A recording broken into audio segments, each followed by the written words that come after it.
It came about initially as a conversation just regarding easing congestion on the roads of London, in the area of the Blackwall Tunnel particularly, which is a bus route, and just south of there it's a big hub for several bus routes.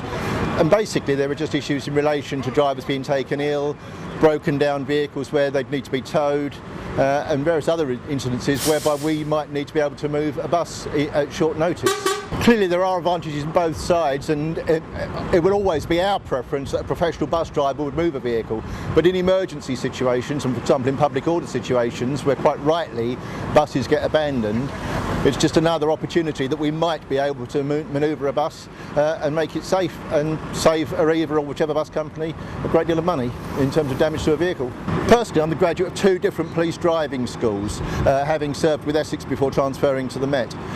And I have to say that the quality of the whole training package here has been equally professional. It's just been an incredible level of professionalism, from Mark Kilner, our instructor, through to having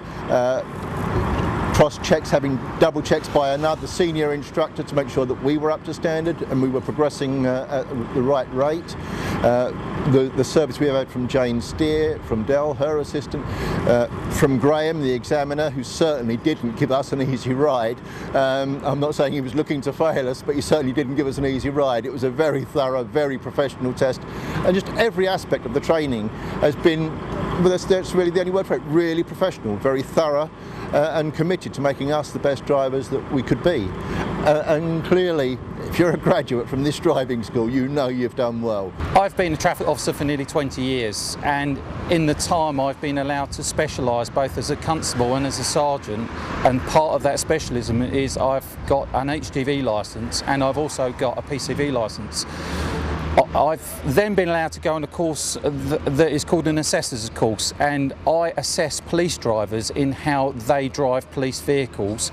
But because I hold my HGV licence and my bus licence, it means I can also assess drivers in terms of them driving buses and HGV courses if they've done them outside of the police.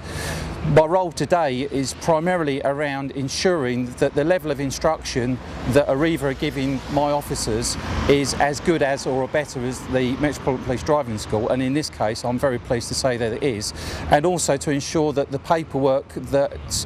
goes with that, there is an audit of what they do and how they do,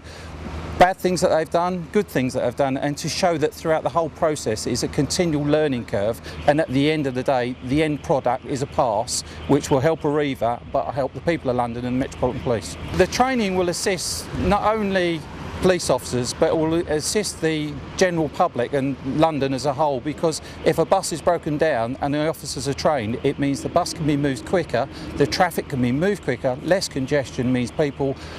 spend a lot more time moving past the incident rather than sitting behind the incident, and it will help their day because they get from A to B as quickly as possible.